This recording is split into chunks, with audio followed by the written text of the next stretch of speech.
Hello students, last lecture में हम लोगों ने पढ़ा जीरो ऑर्डर रिएक्शंस काइनेटिक्स और फर्स्ट ऑर्डर रिएक्शंस काइनेटिक्स। हम लोगों ने पहले भी बात की थी कि आपके इस चैप्टर में मेनली जीरो ऑर्डर काइनेटिक्स और फर्स्ट ऑर्डर काइनेटिक्स ही आवश्यक है, और जो भी क्वेश्चंस आते हैं चाहे वो कॉम्पिटिशन्स में हो या फिर बोर्ड के एग्जामिनेशंस में हो, ये जीरो ऑर्डर और फर्स्ट ऑर्डर से रिलेटेड क्वेश्चंस ही आते हैं। इसके अतिरिक्त second order third order reactions के क्वेश्चंस आपको नहीं मिलने वाले हैं, लेकिन फिर भी कभी कभी कॉम्पिटिशन्स में सेकंड ऑर्डर रिएक्शन से रिलेटेड कुछ ग्राफ वगैरह पूछ लिया गया है। ऐसा देखा गया है कि कुछ ग्राफ वगैरह पूछ लिया जाता है सेकंड ऑर्डर में या थर्ड ऑर्डर की रिएक्शंस के लिए। तो आज के इस लेक्चर में हम लोग बात करेंगे सेकंड ऑर्डर थर्ड ऑर्डर और nth ऑर्डर रिएक्शंस की, कि सेकंड ऑर्डर थर्ड ऑर्डर और nth ऑर्डर रिएक्शंस क्या हैं, कैसे इनका इंटीग्रेटेड रेट इक्वेशंस निकालते हैं, इनकी हाफ लाइफ कैसे डिटरमिन करते हैं, इन सारी चीजों के बारे में बात करेंगे। तो सेकंड ऑर्डर और थर्ड ऑर्डर रिएक्शंस को मेनली आप लोग थोड़ा ध्यान से पढ़ लीजिएगा। इसको रटने की आवश्यकता नहीं है, इसको याद करने की आवश्यकता नहीं है, लेकिन nth ऑर्डर की रिएक्शंस को आप लोग बढ़िया से तैयार करिएगा, क्योंकि अगर nth ऑर्डर की रिएक्शंस तैयार रहेगी तो फिर सेकंड ऑर्डर हो, थर्ड ऑर्डर हो या कोई भी ऑर्डर, फर्स्ट ऑर्डर को छोड़ करके, जीरो ऑर्डर को छोड़ करके बाकी किसी भी ऑर्डर के रिएक्शंस को आप कैलकुलेट कर सकेंगे। कभी कभी ऐसा भी पूछा जाता है कि फोर्थ ऑर्डर रिएक्शंस के लिए क्या होगा, तो आप उसके लिए भी nth ऑर्डर के रिएक्शंस में अप्लाई करके फोर्थ ऑर्डर रिएक्शंस के काइनेटिक्स को भी कैलकुलेट कर सकते हैं, उसकी हाफ लाइफ को भी कैलकुलेट कर पाएंगे। तो आइए हम लोग स्टार्ट करते हैं सेकेंड ऑर्डर थर्ड ऑर्डर और nth ऑर्डर रिएक्शंस के लिए। तो सबसे पहले हम लोग जो बात करेंगे वो सेकेंड ऑर्डर रिएक्शंस की बात करेंगे। Second order reaction, second order reactions के लिए रिएक्शंस क्या होगी, मान लो कि एक रिएक्शंस है जिसमें ए से कन्वर्ट हो रहा है प्रोडक्ट में, प्रोडक्ट बन रहा है। देखिए सेकेंड ऑर्डर की एक रिएक्शंस तो ये भी होती है जिसमें रेट इक्वल टू कितना हो जाएगा, रेट इक्वल टू हो जाएगा K into concentration of A का स्क्वायर। एक तो रिएक्शंस ये सेकंड ऑर्डर की होती है, लेकिन एक और सेकंड ऑर्डर की रिएक्शंस आती है जिसमें A plus B that is equal to product. एक कंडीशन ये भी आती है। तो अभी आप इसके बारे में बात नहीं करेंगे, इस रिएक्शंस के बारे में बात नहीं करेंगे। इस चैप्टर के लास्ट में हम एक लेक्चर आपको A plus B type reactions जो कि सेकंड ऑर्डर की होती हैं, यानी यहाँ पे अगर देखा जाए तो रेट इक्वल टू कितना हो जाएगा, K into concentration of A to the power 1 into concentration of B to the power 1, यानी P equal to 1 और Q equal to भी 1 होगा, तो N equal to कितना होता है P plus Q, यानी 1 plus 1 equal to कितना 2। तो रिएक्शन ये भी सेकंड ऑर्डर की होगी, ये भी सेकंड ऑर्डर की रिएक्शन होगी। तो इसके काइनेटिक्स की बात हम लोग इस चैप्टर के लास्ट में करेंगे। अभी हम लोग केवल इस टाइप की रिएक्शंस की बात करेंगे, rate equal to K into A का कॉन्सेंट्रेशन टू द पावर 2। अब अगर इस रिएक्शंस के लिए रेट हम लोग इस तरह से डिटरमिन कर सकते हैं, तो एक और रेट हम लोगों ने डिटरमिन किया था, क्या चीज की, रेट इक्वल टू होता है माइनस डी एक्स अपॉन कितना dt। तो ये इक्वल टू कितना हो जाएगा, minus D concentration of A upon कितना हो जाएगा, dt हो जाएगा। एक रेट हम लोग इस तरह से भी कैलकुलेट करते हैं। तो इन दोनों को इक्वेट करते हैं। अगर इन दोनों को इक्वेट करें, प्रोसीजर वही है जो हम लोगों ने फर्स्ट ऑर्डर में पढ़ा है, वही प्रोसीजर लगाएंगे। इक्वल टू कितना हो जाएगा, K into concentration of A to the power 2। हम इसको लिख सकते हैं minus D concentration of A upon concentration of A square that is equal to कितना, K dt। अगर आप यहां माइनस हटा लीजिए तो ये माइनस यहां लग जाएगा, माइनस K dt। अब इसको इंटीग्रेट करते हैं, integrate the equation on both sides. दोनों साइड्स को इंटीग्रेट करें तो कितना हो जाएगा, integration D concentration of A upon dt that is equal to minus integration K dt। अब चीजें वही है कि अगर T equal to 0 था तो कॉन्सेंट्रेशन कितना था, A equal to A not, initial concentration. जब T इक्वल टू टी हो गया तो A का कॉन्सेंट्रेशन इक्वल टू किसके बराबर हो गया, कॉन्सेंट्रेशन ऑफ A के बराबर हो गया। तो T इक्वल टू 0 अगर, तो ये कॉन्सेंट्रेशन कितना है, A not. T equal to T अगर हुआ तो ये कॉन्सेंट्रेशन कितना हो गया, A हो गया, ये कॉन्सेंट्रेशन A हो गया। तो अभी हम लोग इंटीग्रेशन का रूल लगा ले। इंटीग्रेशन का रूल अगर लगा लेते हैं तो हमें क्या मिल जाएगा इंटीग्रेशन रूल लगाने पर, कि 1 upon minus 1 upon A not का कॉन्सेंट्रेशन, यहाँ कितना हो जाएगा A नॉट और यहाँ कितना A, that is equal to minus K T, 0 से कहां तक, T तक। तो अभी हम अगर इसकी वैल्यू रखें तो कितना मिल गया हमको, 1 upon A minus 1 upon A naught, that is equal to कितना मिल गया, KT, that is equal to कितना, KT। तो this is the second order kinetics, ये सेकंड ऑर्डर काइनेटिक्स है। 1 अपॉन A का concentration minus 1 upon A not का concentration, that is equal to क्या, KT। अब अगर आपको T निकालना है तो T निकाल सकते हैं, 1 अपॉन K, 1 अपॉन A का concentration minus 1 upon A not का कंसंट्रेशन, या अगर हमको K निकालना है तो K equal to 1 upon T करके निकाल सकते हैं। तो this is the second order reactions kinetics, ये सेकेंड ऑर्डर रिएक्शंस की काइनेटिक्स है। तो इसको आप लोग नोट कर लीजिए फटाफट। फिर देखते हैं हम लोग, अगर सेकेंड ऑर्डर रिएक्शंस में हम लोग ग्राफ प्लॉट करना चाहें तो किसके किसके बीच में ग्राफ प्लॉट होगा और वो ग्राफ हमको कैसा मिलेगा। तो नोट करिए फटाफट इसको, फिर बात करते हैं हम लोग ग्राफ की।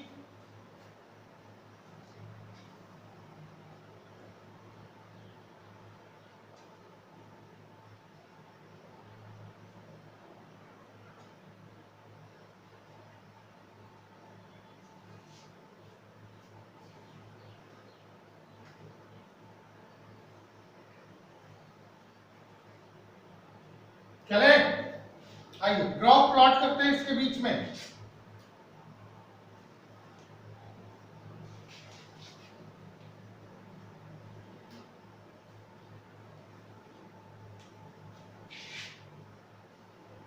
हम लोगों ने क्या देखा, सेकेंड ऑर्डर काइनेटिक्स हम लोगों ने देखा, क्या देखा हम लोगों ने कि 1 अपॉन A का concentration minus 1 upon A not का concentration, that is equal to कितना, KT।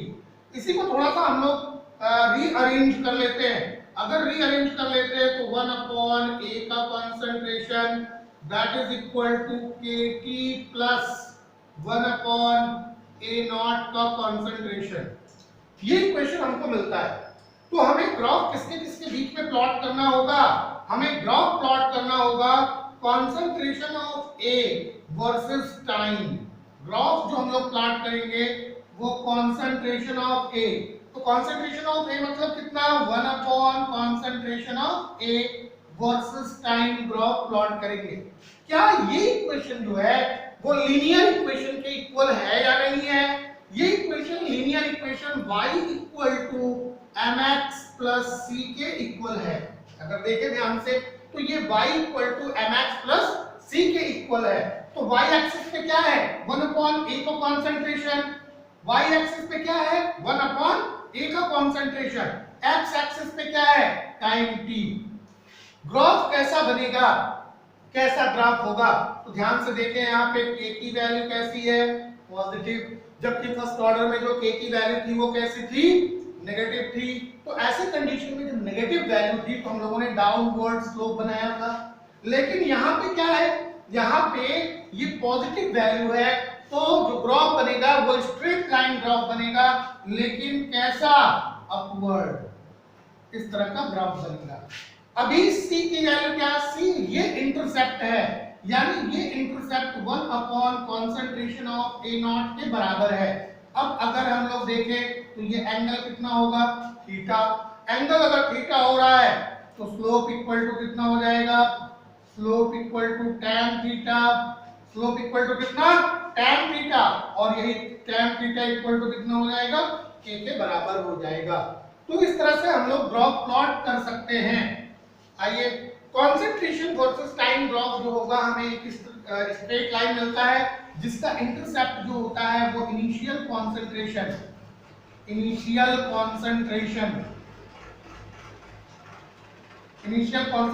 शो करता है। ये जो 1 अपॉन कॉन्सेंट्रेशन ऑफ ए है, ये क्या चीज बताता है?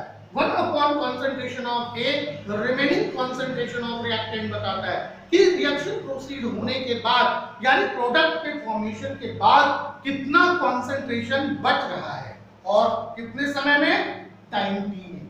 टाइम टी तक रिएक्शन के प्रोसीड होने के बाद कितना कॉन्सेंट्रेशन बच रहा है रिएक्टेंट का।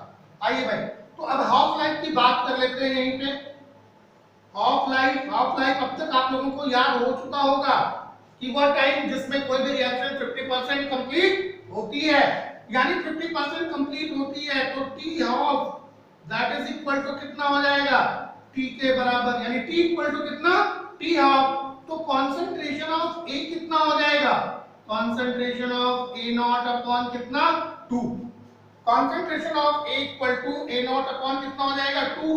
तो चीजें वही है, फॉर्मूला हमारा वही है, टी इक्वल टू कितना, 1 अपॉन के इनटू कितना, 1 upon concentration of A minus 1 upon concentration of A not. हो गया। अब टी को हमें कितना करना है, टी हाफ।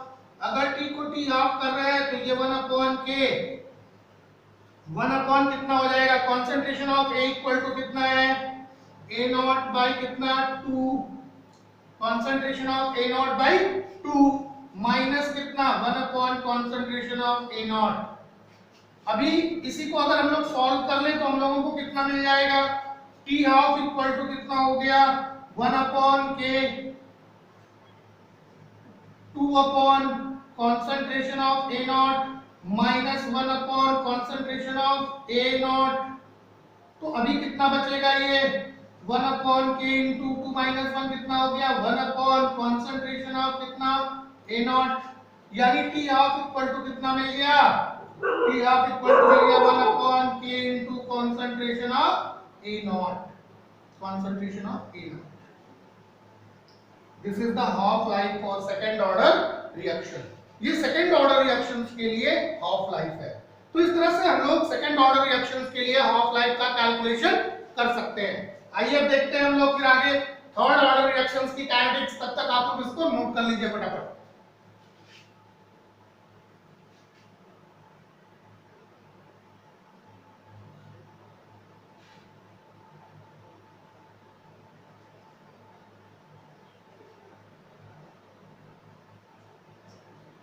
आइए, third order reactions.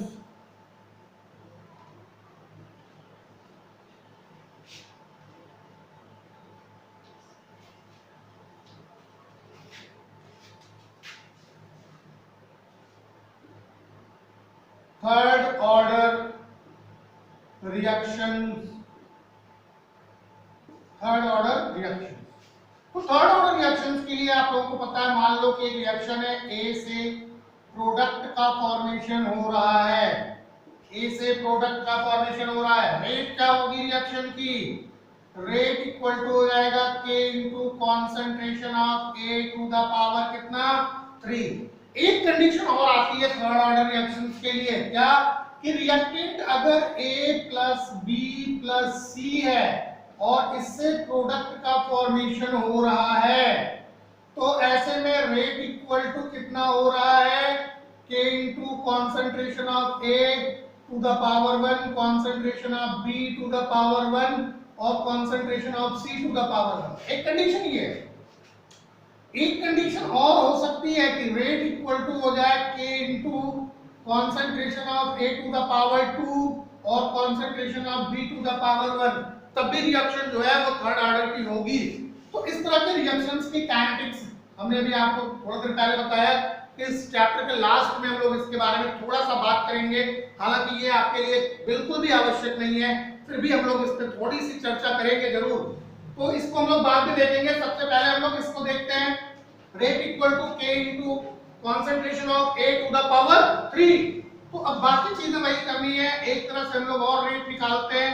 Rate equal to कितना minus d x upon D T, that is equal to minus D concentration of A upon कितना हो गया d t, concentration of A upon D t. तो अब इन दोनों को equate कर लेते हैं, तो minus D concentration of A upon कितना D T, that is equal to K into concentration of A to the power 3, minus D concentration of A upon D T that is equal to K into concentration of A to the power 3। इसको हम लिख सकते हैं minus D concentration of A upon concentration of A to the power 3 that is equal to के d T, या इसी को आप इस तरह से भी लिख सकते हो d concentration of A upon concentration of A to the power 3 that is equal to minus k d t. Integrate कर लेते हैं, रिएक्शंस का इंटीग्रेट करेंगे, बिल्कुल वैसे इंटीग्रेट करेंगे जैसे हम लोगों ने पहले किया था। तो इस तरह से रिएक्शंस को इंटीग्रेट करते हैं। क्या कंडीशन होगी जब t इक्वल टू 0, तो initial concentration A naught, t equal to t, तो कॉन्सेंट्रेशन कितना a। इस तरह से हम लोग इसको इंटीग्रेट कर लेते हैं। अभी इंटीग्रेट कर दिए, तो अब इंटीग्रेशन का रूल लगाएं। a to the power minus 3 के लिए इंटीग्रेशन का क्या फॉर्मूला होता है, a to the power minus 3 के लिए इंटीग्रेशन का फॉर्मूला होता है -1 अपॉन 2a स्क्वायर। तो इसी को हम लोग खोल लेंगे, ये हो जाएगा -1 अपॉन 2a स्क्वायर। कहां से कहां तक, a नॉट से a तक, that is equal to minus k t 0 to t। ये किसके बराबर हो जाएगा, ये हो जाएगा 1 अपॉन 2a स्क्वायर, माइनस से माइनस हटा लेते हैं, 1 upon 2a square minus 1 upon कितना 2a naught square, 1 upon 2a square minus 1 upon 2a naught square that is equal to कितना हो गया kt। अब हम लोग यहां से k या t दोनों में से किसी को भी निकाल सकते हैं। अगर हम लोग इसको यहां से निकालना चाहें तो k को भी निकाल सकते हैं, अगर हमको रेट कांस्टेंट कैलकुलेट करना है, या फिर t को निकाल सकते हैं। लेकिन इससे पहले हम लोग इसको 1/2 को कॉमन ले लें अगर, तो ये 1 upon concentration of A square minus 1 upon कितना हो जाएगा concentration of A naught, sorry यहाँ पे लगा हुआ स्क्वायर, ये ए नॉट का square, that is equal to कितना हो जाएगा kt हो जाएगा। तो अब t निकाल लें, 1 अपॉन कितना 2k, कॉन्सेंट्रेशन ऑफ कितना 1 upon a to the power 2 minus 1 upon a naught to the power कितना 2।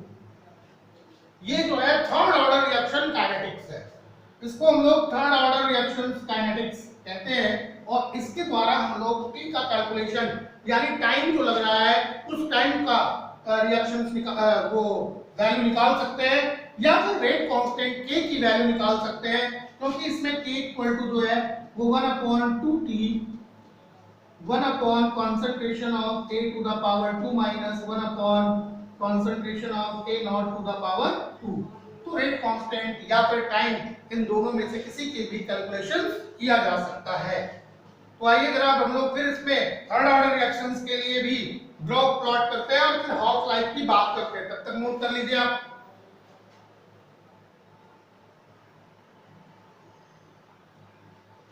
तो आइए सबसे पहले हम लोग इसमें ग्राफ बनाते हैं। ग्राफ कैसा बनेगा, बिल्कुल वैसे ही ग्राफ बनेगा जैसे कि सेकंड ऑर्डर के लिए ग्राफ बना था, सेम ग्राफ बनता है इसके लिए भी।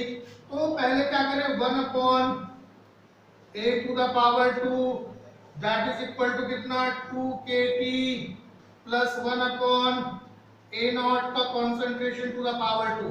तो ये y equal to mx plus c के अकॉर्डिंग हुआ, जहां पे अगर हम लोग देखें तो ये साइन जो है वो किसके लिए आ रहा है, k के लिए पॉजिटिव आ रहा है। तो अगर पॉजिटिव साइन आ रहा है तो ग्राफ जो हमारा बनेगा वो 1 upon concentration of a to the power 2 versus time graph बनेगा। c की कुछ वैल्यू बची हुई है, तो ये 1 अपॉन कितना है a naught to the power कितना 2, ये इनिशियल कॉन्सेंट्रेशन हो गया। स्ट्रेट लाइन फॉर्मूले को ये वेरीफाई कर रहा है, ये एंगल जो होगा वो थीटा होगा, थीटा एंगल जो होगा वो किसके बराबर होगा, स्लोप के बराबर। स्लोप इक्वल टू कितना हो जाएगा, tan थीटा, और tan थीटा इक्वल टू किसके बराबर होगा, 2k के। tan थीटा इक्वल टू कितना हो गया, 2k।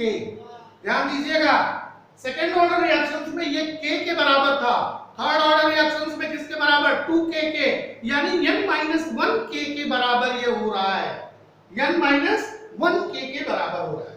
दूसरी चीज ध्यान देने की है कि फर्स्ट जो सेकेंड ऑर्डर रिएक्शंस में हम लोगों ने देखा था वो concentration of A versus time था, यहाँ पे कंसंट्रेशन ऑफ वर्सेस कितना है, concentration 1 upon concentration of A to the power 2 versus time है। तो अगर इसको भी देखा जाए तो कंसंट्रेशन जो लिखेंगे हम लोग 1 upon concentration of A to the power n-1 versus time. Initial concentration की अगर बात करें तो सेकंड ऑर्डर की रिएक्शंस में 1 upon A0 का कंसंट्रेशन था, लेकिन थर्ड ऑर्डर की रिएक्शंस में कितना है, 1 upon A0 concentration to the power 2। तो इसका मतलब हम इसको 1 upon A0 concentration to the power n-1 लिख सकते हैं। तो ये अभी इन चीजों को याद रखिएगा, आगे चल करके nth ऑर्डर में इन सब चीजों को अप्लाई करना है। तो इतना आप लोग नोट कर लीजिए फटाफट। फिर हम लोग बात करते हैं इसके हाफ लाइफ की। तो हाफ लाइफ आप लोग पहले भी जान चुके हो कि t equal to t half जब होगा तो A का कंसंट्रेशन इक्वल टू A0 का कंसंट्रेशन अपॉन 2 हो जाता है। तो हाफ लाइफ हम लोग कैलकुलेट कर ले यहाँ पे। हाफ लाइफ इक्वल टू कितना हो जाएगा, half life t equal to अगर हो गया t हाफ तो concentration of A that is equal to concentration of A0 upon कितना 2। Concentration of A that is equal to concentration of A0 upon कितना 2। तो अभी हम लोगों ने क्या निकाला, t इक्वल टू 1 अपॉन 2k into concentration of 1 upon A का concentration to the power 2 minus 1 upon concentration of A0 to the power कितना 2। तो t की जगह पे हमको कितना रखना है, t half that is equal to कितना 1 upon 2k into कितना 1 upon। अब ध्यान देने की बात यहीं पे है कि A का जो concentration है वो A0 by 2 है, कंसंट्रेशन ऑफ A0 बाई कितना 2, और इसका कितना हो जाएगा, ये स्क्वायर हो जाएगा, that is equal to -1 upon A0 का कंसंट्रेशन टू द पावर कितना 2। तो t हाफ इक्वल टू हो गया कितना 1 अपॉन 2k। इसको सॉल्व कर लेते हैं तो ये कितना हो जाएगा 4 अपॉन कितना हो जाएगा 4 upon concentration of A0 to the power 2 minus 1 upon concentration of A0 to the power कितना 2। अब अगर इसको फर्दर सॉल्व करें तो कितना मिल जाएगा, t half that is equal to मिल जाएगा 1 upon 2k into 4 minus 1 कितना हो गया 3 upon कितना concentration of A0 to the power 2, ये मिल गया। या t half equal to कितना मिल गया 3 by 2k concentration of A0 to the power 2। This is the t half for the third order reaction। ये t half है किसके लिए, थर्ड ऑर्डर रिएक्शंस के लिए। कर लीजिए फटाफट।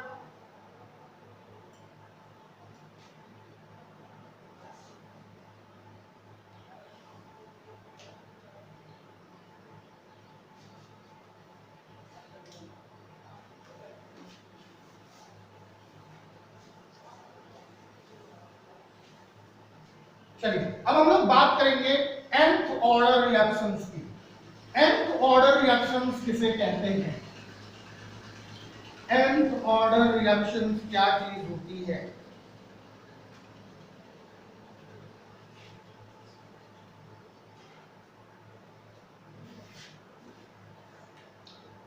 nth ऑर्डर रिएक्शंस, देखो nth ऑर्डर रिएक्शंस जो है, nth ऑर्डर रिएक्शंस की जो हम लोग काइनेटिक्स लिखते हैं ये जीरो और फर्स्ट ऑर्डर को छोड़ करके बाकी सभी ऑर्डर की रिएक्शंस के लिए एप्लीकेबल होता है।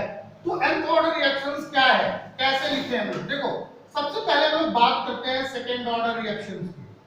सेकेंड ऑर्डर रिएक्शन, और फिर देखते हैं हम लोग third order reaction. Third order reaction, इन दोनों को कंपेयर करते हैं। सेकेंड ऑर्डर रिएक्शन हम लोगों ने क्या पढ़ा, T equal to 1 upon K into concentration of into 1 upon concentration of कितना A माइनस कितना 1 upon concentration of A naught. ये हम लोगों ने पढ़ा किसके लिए, सेकेंड ऑर्डर रिएक्शंस के लिए। सेकेंड ऑर्डर रिएक्शंस क्या था, 1 upon K into 1 upon concentration of A minus 1 upon concentration of A naught. This is second order reactions, यानी इसके लिए n की वैल्यू जो होगी वो कितनी होगी, 2 होगी। अगर थर्ड ऑर्डर रिएक्शंस की बात करें तो अभी हम लोगों ने थर्ड ऑर्डर रिएक्शंस की बात की है, कितना पढ़ा थर्ड ऑर्डर रिएक्शंस के लिए, T इक्वल टू 1 अपॉन कितना 2K पढ़ा इनटू कंसंट्रेशन ऑफ 1 अपॉन कितना A to the power 2 minus कितना A नॉट का कंसंट्रेशन टू द पावर कितना 2। ये हम लोगों ने पढ़ा थर्ड ऑर्डर रिएक्शंस के लिए, यानी इसके लिए n की वैल्यू जो होगी वो कितनी होगी, 3 होगी। तो जरा देखिए ध्यान से, दोनों को कंपेयर करते हैं, ध्यान से देखते हैं। यहाँ पे क्या ये यहाँ पे देखें 1 अपॉन n माइनस 1K के बराबर है कि नहीं है। थर्ड ऑर्डर रिएक्शंस के लिए 3 माइनस 1 इक्वल टू कितना हो जाएगा 2। क्या कॉन्सेंट्रेशन टू द पावर जो है 2 है, तो क्या ये n माइनस 1 के बराबर है कि नहीं है, क्योंकि n की वैल्यू 3 है तो 3 माइनस 1 इक्वल टू कितना 2। सिमिलर यहाँ पे भी सेम चीज यहाँ पे लग रही है। अगर उसी चीज को यहाँ भी अप्लाई करें, ये सेकंड ऑर्डर की रिएक्शन है, n इक्वल टू 2 है, तो क्या यहाँ पे ये 1 अपॉन K n माइनस 1 के बराबर है। क्या कॉन्सेंट्रेशन ऑफ A जो है वो n माइनस 1 के बराबर है, और कॉन्सेंट्रेशन ऑफ A नॉट भी जो है वो किसके बराबर है, n माइनस 1 के बराबर है। तो पहली चीज हम लोगों को क्या मिली, जो nth ऑर्डर के लिए मिलने वाली है, क्या मिली, nth ऑर्डर के लिए T इक्वल टू कितना हो गया 1 upon n minus 1 K, 1 upon n minus 1 K into concentration of 1 upon concentration of A कितना n माइनस 1 माइनस कितना 1 upon concentration of A not power कितना n minus 1। This is the kinetics for nth order of reaction. कोई भी order हो, zero और first को छोड़ करके, जीरो और फर्स्ट को छोड़ करके बाकी कोई भी ऑर्डर रिएक्शन हो तो उसके लिए ये एप्लीकेबल होता है। अब अगर हम लोग ग्राफ की बात करें तो सिमिलर वे में याद रखिए ग्राफ, बस खाली इतना याद रखना है, क्या 1 upon concentration of A to the power n minus 1 versus क्या टाइम। तो अभी हमको क्या मिलेगा, स्ट्रेट लाइन। तो हम लोगों ने दोनों कंडीशन में सेकंड और थर्ड में देखा कि जो वैल्यू k की आ रही है वो पॉजिटिव आ रही है, तो स्ट्रेट लाइन मिलेगी। c, अगर c की कुछ वैल्यू आ रही है, इसका मतलब इंटरसेप्ट होगा, तो इंटरसेप्ट कितना होगा 1 upon concentration of A naught to the power कितना n माइनस 1। अगर हम लोग यहाँ पे देखें स्लोप, तो ये थीटा हो जाएगा एंगल, और स्लोप इक्वल टू किसके बराबर हो जाएगा, tan थीटा के, किसके बराबर हो जाएगा, tan थीटा, और tan थीटा इक्वल टू कितना हो जाएगा n माइनस 1 के बराबर हो जाएगा, n माइनस 1 के बराबर हो जाएगा। तो इतनी चीजें क्लियर हो गई आप लोगों को। अब जरा टी हाफ की वैल्यू को भी कंपेयर कर लेते हैं। टी हाफ की वैल्यू कंपेयर करते हैं। सबसे पहले लिखते हैं सेकंड ऑर्डर की रिएक्शन, सेकंड ऑर्डर रिएक्शन और थर्ड ऑर्डर दोनों के लिए करते हैं, कंपेयर करते हैं, तो फिर nth ऑर्डर के लिए टी हाफ कैलकुलेट कर सकते हैं। आइए सेकंड ऑर्डर की रिएक्शन के लिए हम लोगों ने टी हाफ क्या पढ़ा था, 1 upon K into concentration of A naught, ये पढ़ा था। थर्ड ऑर्डर के लिए अभी हम लोगों ने क्या पढ़ा है, t half that is equal to 3/2 K concentration of A naught to the power 2 पढ़ा इसको। अब nth ऑर्डर के लिए अगर निकालें तो क्या हो जाएगा, फॉर nth ऑर्डर रिएक्शंस के लिए टी हाफ इक्वल टू कितना हो जाएगा 2 to the power n minus 1 minus 1 upon n minus 1 K concentration of A naught to the power n minus 1. This is the T half value for nth order reaction. nth order reactions के लिए ये T half की value होगी, यानी किसी भी order zero order और first order की रिएक्शंस को छोड़ने के बाद कोई भी ऑर्डर की रिएक्शंस हो, अगर उसकी टी हाफ की वैल्यू निकालनी है तो सीधे हम 2 to the power n minus 1 upon कितना, upon n minus 1 k concentration of a naught to the power n minus 1, जहां पे n क्या है, ऑर्डर ऑफ रिएक्शन, n क्या है, ऑर्डर ऑफ रिएक्शन। तो फॉर एनी n किसी भी ऑर्डर की रिएक्शन के लिए, सर सेकंड ऑर्डर और थर्ड ऑर्डर तो आपने बता दिया, फोर्थ ऑर्डर भी हम कैलकुलेट कर लेंगे, फिफ्थ ऑर्डर भी कैलकुलेट कर लेंगे, मान लेते हैं इससे। लेकिन सर ऐसी कोई काइनेटिक्स या ऐसा कोई इक्वेशन जिससे कि हम सभी प्रकार के ऑर्डर के रिएक्शंस को कैलकुलेट कर सकें, तो क्या ऐसा है? यस ऑफ कोर्स, सभी प्रकार के रिएक्शंस के काइनेटिक्स के लिए टी हाफ को हम लोग कैलकुलेट कर सकते हैं। तो आइए बेटा इसको देखते हैं, सभी प्रकार के ऑर्डर की रिएक्शंस के लिए जिसमें जीरो और फर्स्ट ऑर्डर भी आएंगी। For any order reaction, for any order reaction, किसी भी ऑर्डर रिएक्शंस के लिए, कोई भी ऑर्डर हो, including zero and first, including zero and first order reactions, सबके लिए, किसी भी ऑर्डर रिएक्शंस के लिए हम लोग देखते हैं क्या कि टी ऑफ जो है वो डायरेक्टली प्रोपोर्शनल है concentration of a naught to the power 1 minus n, यानी हम इसको लिख सकते हैं कि t of that is equal to k into concentration of a naught to the power 1 minus n। इस तरह से हम किसी भी ऑर्डर रिएक्शंस के लिए टी हाफ की वैल्यू को इस तरह से कैलकुलेट कर सकते हैं 1 माइनस n। अब अगर हम लोग देखें यहाँ पे जीरो ऑर्डर रिएक्शंस के लिए, तो जीरो ऑर्डर रिएक्शंस के लिए कितना होता है, zero order reaction, zero order reactions के लिए ध्यान देना जरा, जीरो ऑर्डर रिएक्शंस के लिए अगर हम लोग बात करें तो जीरो ऑर्डर रिएक्शंस के लिए कितना होता है, देखो यहाँ पे इसी पे रख लेते हैं। जीरो ऑर्डर रिएक्शंस के लिए हम लोगों ने कितना पढ़ा था, टी हाफ इक्वल टू पढ़ा था concentration of a naught upon 2k, पढ़ा था, याद आ रहा है, कितना पढ़ा था हम लोगों ने, t half equal to concentration of a naught upon 2k। ध्यान दें यहाँ पे, अब n की वैल्यू यहाँ पे हमें कितनी रखनी है, जीरो रखनी है। n की वैल्यू कितनी रखनी है, जीरो, तो जीरो रख करके आप देख लीजिए 1 माइनस जीरो इक्वल टू कितना हो जाएगा, 1। बात समझ में आ रही है ना, इतनी चीजें क्लियर हो गई ना। और फर्स्ट ऑर्डर रिएक्शंस के लिए क्या होगा, फर्स्ट ऑर्डर रिएक्शंस के लिए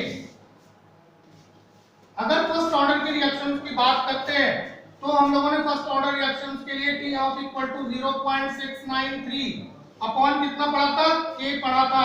अब जरा यहाँ पे भी फर्स्ट ऑर्डर रिएक्शंस के लिए रख करके देख लीजिए, क्योंकि यहाँ पे फर्स्ट ऑर्डर रिएक्शंस के लिए कितना हो जाएगा, 1 minus 1 that is equal to 0, a naught to the power 0 equal to कितना होता है, इसका मतलब फर्स्ट ऑर्डर जो है वो इनिशियल कंसंट्रेशन पर डिपेंड नहीं करता है, तो t half equal to 0.693 upon k के बराबर हो जाता है अगर इसको हम लोग सॉल्व करेंगे तो। स्टूडेंट्स ये था आपका nth ऑर्डर रिएक्शंस काइनेटिक्स। तो नेक्स्ट लेक्चर में हम लोग बात करेंगे कि कैसे हम ऑर्डर ऑफ रिएक्शंस को कैलकुलेट करें, ऑर्डर ऑफ रिएक्शंस को कैसे कैलकुलेट किया जा सकता है, कौन कौन से ऐसे मेथड्स हैं, कौन कौन से ऐसे प्रोसेसेस हैं जिनके थ्रू हम लोग ऑर्डर ऑफ रिएक्शंस कैलकुलेट करते हैं, जिसमें सबसे पहले ग्राफिकल मेथड की बात करेंगे, ग्राफिकल मेथड, और फिर जो ऑस्टवाल्ड मेथड है उसके द्वारा भी हम लोग कैलकुलेट करेंगे, टी हाफ के थ्रू भी हम लोग कैलकुलेट करेंगे। मिलते हैं फिर नेक्स्ट लेक्चर में।